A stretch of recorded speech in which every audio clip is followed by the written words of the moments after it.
Shalom Aleichem. Selamat berjumpa kembali dalam acara Menit-Menit Torah bersama dengan Bnei Noach Indonesia.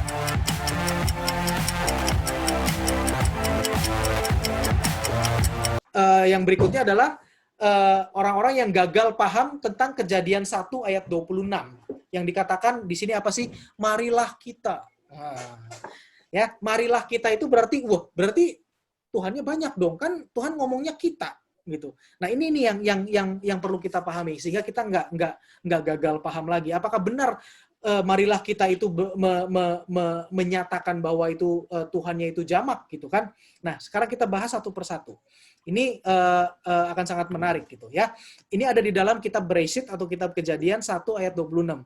Ini sangat terkenal dan tentu ini adalah ucapan Tuhan di dalam Torah ketika ingin membuat sebelum menciptakan manusia ya. Katakan di sini, Vayomer Elohim Na'asheh Adam, dan berkatalah dia tunggal Elohim. Marilah kita membuat manusia menurut gambar kita, gitu kan? Dikatakan Na'asheh, gitu kan? Nah, menurut sifat kita, dan mereka akan berkuasa atas ikan di laut, burung di udara, dan seluruh binatang di atas bumi, dan semua yang melata di atas bumi. Nah, ini yang sering jadi argumen. Marilah kita. Mari kita bahas di sini. Dikatakan di depannya ini, Kejadian 1 ayat 26 itu berkata apa? Menggunakan kata Vayomer. Ya. Kata Vayomer itu artinya adalah berkatalah dia. Vayomer. Berkatalah, tetapi subjeknya itu single, tunggal. Kalau saya nih, Vayomer Leo. Berkatalah Leo. Ya. Kalau subjeknya jamak, lebih dari satu orang, maka digunakan kata apa? Di sini dikatakan Vayomru. Ditambahin satu vav di belakangnya di sini nih. Vayomru. Ya. Vayomru Leo Ve Julianta. Berkatalah Leo dan Yulianta. Dua kan? Makanya dikatakan Vayomru. Karena dua orang. Vayomru siapa lagi? Anung Ve Joni. Berkatalah Anung dan Joni bersama-sama. Nah, itu dua. Itu baru dikatakan Vayomru. Tapi di sini digunakan kata Vayomer. Maka dia pasti subjeknya adalah single. Kalau kata Vayomer ini di dalam bahasa Ibrani itu nggak memiliki dua arti yang berbeda. Enggak. Tidak seperti itu. Karena kan ada kosakata dan ada aturan ya.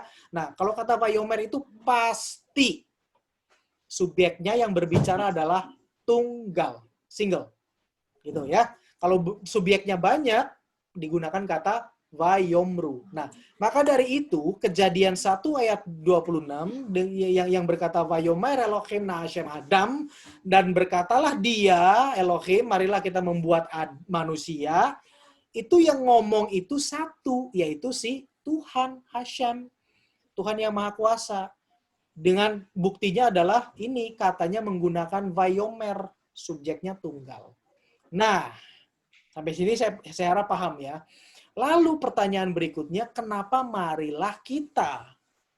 Lalu kita di sini siapa? Itu kan pertanyaannya kan. Apakah itu kesalahan terjemahan atau apa namanya? Ataukah itu kesalahan terjemahan ataukah bagaimana, kesalahan cetak atau apa? Nah, ini penjelasannya di sini ya. Dikatakan di sini penjelasannya. Lalu siapa kita yang dimaksud di situ? Kita yang dimaksud di situ adalah unsur-unsur yang akan membentuk manusia. Jadi, Hashem berbicara sendiri, dia yang ngomong, terus dia ngomong kepada siapa? Kepada unsur-unsur yang akan membentuk manusia. Ingat tadi di awal saya jelaskan bahwa manusia itu unsurnya kan unik ya. Dia memiliki unsur fisik dan dia juga memiliki unsur spiritual. Nah, unsur fisik dan unsur spiritual itu diciptakan oleh Hashem terlebih dahulu sebelum manusia. Betul ya? Maka dari itu kita tahu, makanya di dalam Torah itu menjelaskan diciptakannya dulu apa namanya? Langit dan bumi, diciptakan dulu benda-benda penerang langit, diciptakan dulu apa? Air, diciptakan dulu ikan, binatang segala macam. Baru yang terakhir diciptakan adalah di hari ke-6 apa? Manusia atau Adam, Adam saat itu. Nah, makanya ketika Hashem ingin menciptakan apa namanya Adam, manusia pertama itu, Hashem mengajak seluruh unsur yang sudah diciptakan itu tadi, oke, yuk kita ciptakan manusia. Karena manusia itu memiliki seluruh unsur yang ada di ciptaan, baik itu fisik maupun spiritual. Makanya kita bisa paham kalau manusia itu memiliki insting yang sama dengan binatang, betul ya? Bisa punya rasa lapar, bisa punya rasa takut, bisa memiliki perasaan dingin, bisa pengen tidur enak. Itu kan insting dari hewan. Kalau ada bahaya harus lari, itu kan insting dari hewan kan? Coba kita lihat deh hewan, kalau kita ancam, kalau kita mau coba kita pura-pura kita pukul gitu, ada anjing atau kucing, pasti mereka lari. Itu insting. Manusia juga gitu kan, ketika terancam pasti lari. Atau menyelamatkan diri, atau kalau sanggup melawan. Kalau manusia kan punya otak, dipikir dia sanggup nggak nih melawan. Kalau sanggup lawan, kalau nggak ya lari lah. Itu insting. Itu sama dengan yang dimiliki oleh binatang. Nah makanya ada kemiripan gitu kan. Nah itu bukti bahwa unsurnya binatang itu ada di dalam manusia gitu ya. Lalu unsurnya spiritual ada. Kita punya yang namanya neshama gitu ya.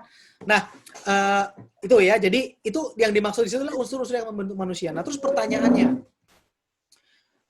kenapa begitu? Karena dikatakan bahwa agar manusia bisa berkuasa atas dunia fisik dan spiritual, atas ikan di laut, atas binatang, segala macam ya. Nah, lalu pertanyaannya, bukankah Tuhan itu maha kuasa? Mengapa seolah-olah tuh perlu minta izin? Ya kan Tuhan kan maha kuasa, tapi kok kenapa seperti ini? Nah, ini yang perlu kita pahami. Konsep di dalam Torah itu seperti ini. Tuhan senantiasa memberikan teladan kepada manusia, terutama yang diberi anugerah untuk memimpin agar tidak semena-mena. Tuhan aja nggak pernah semena-mena terhadap ciptaannya. Tuhan sudah memberikan batasan, sudah memberikan aturan di alam semesta ini, dan Tuhan tidak akan pernah bisa mencabutnya. Contoh, Tuhan sudah memberikan free will kepada manusia. Maka Tuhan tidak akan pernah mencabutnya sampai selesai. Sampai dinyatakan bahwa oke, selesai di sini, alam semesta ini selesai, maka baru saat itulah tidak ada lagi free will, misalkan seperti itu ya. Jadi seperti itu gitu. Jadi Tuhan itu sedang memberikan teladan kepada manusia, sehingga nggak boleh semena-mena, karena pemimpin itu adalah wakil Tuhan di dunia.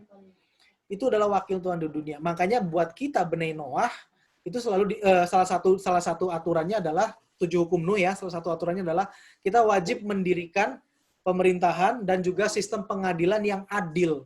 Karena biar apa? Yaitu biar keadilannya Tuhan itu juga berlaku buat manusia, buat sesama manusia. Gitu. Ya. Jadi itu tadi, maka Tuhan berkata, ayo let us. Jadi Tuhan itu lagi ngomong kepada malaikat, bumi, segala macam unsur-unsur yang diciptakan. Yuk, kamu sudah ada nih kan unsur kamu ini, yuk kita buat manusia. Karena manusia ini nanti akan menjadi penguasa atas kamu. Maka kamu harus tahu nih unsur-unsurnya. Dibuatlah seperti itu. Luar biasa ya. Dan ini senantiasa demikian. Senantiasa konsep ini akan senantiasa terjaga seperti ini. Ini bukan berarti saya atau para rabi, salah satu rabi. Ini saya belajar dari Rabbi Tovia Singer by the way ya. Bukan dari pemahaman saya sendiri. Konsep bahwa Tuhan itu memberikan teladan kepada manusia agar tidak semena-mena itu senantiasa ada di dalam Torah. Di dalam kitab para nabi ada yang namanya dewan konselnya Tuhan, dewan surgawi, di mana Tuhan sedang bersidang bersama dengan para bala tentaranya, para pembantunya. Ada kan ngomong seperti itu di Tehillim, ada di dalam Mazmur seperti itu.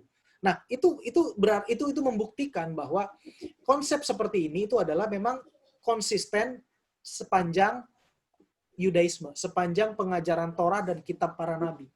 Gitu. Itu konsisten ya. Jadi ini bukan sesuatu yang mengada-ada, bukan hanya sekedar interpretasi 1-2 orang, tetapi itu adalah konsep Torah. Oke. Tuhan sendiri yang maha kuasa aja dia sopan, dia meminta dengan hormat terhadap unsur-unsur pembentuk manusia. Nah, makanya kita harus juga memperlakukan sesama manusia, apalagi kita nanti diberikan kesempatan untuk memimpin, jangan semena-mena. Itu maksudnya. Oke?